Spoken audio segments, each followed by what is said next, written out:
Matchings are very similar to classifications, but there are certain differences which need different strategy for finding the answers.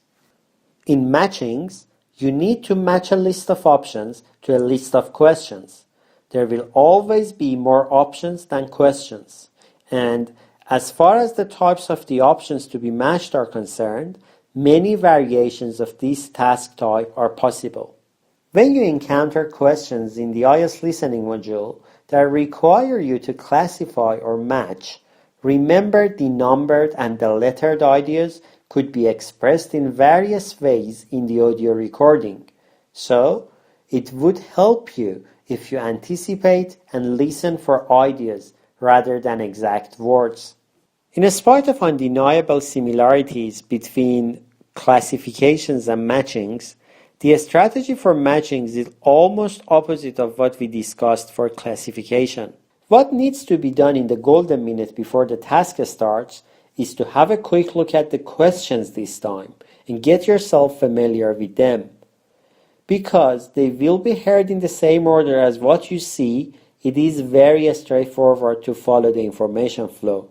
Options are usually longer than questions, and because there are always more options than the questions, it is harder to remember all of them, and you may skip some of the options related to the questions.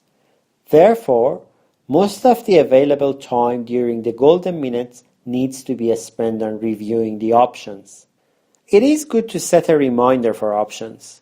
Try to come up with a single word to remember what each option is about, and write those words in front of the options.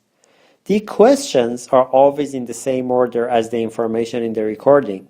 So, when the recording starts and when you hear the information related to each question, choose the right option. You don't really need to read the options again, and by just having a look at your reminders, you can pick the right choice. If you're unable to choose an option quickly, don't waste your time reading the whole list again, and just write down a short note, preferably a single word. This reminder can help you figure out later what option best matches the question. During the golden minute at the end of the section, where you have time to check your work on those questions that you haven't answered. Compare your notes with the options and choose the right answer. Remember, if you insist to read the full options and answer each and every question, you may miss the rest of the recording. Don't forget that your conscious brain is only able to work on one task at each moment.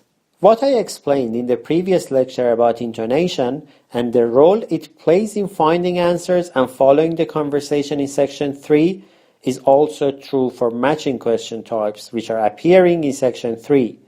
I encourage you to revisit the previous lecture and watch it again to understand what intonation means and how it can help you to find the answers in section 3.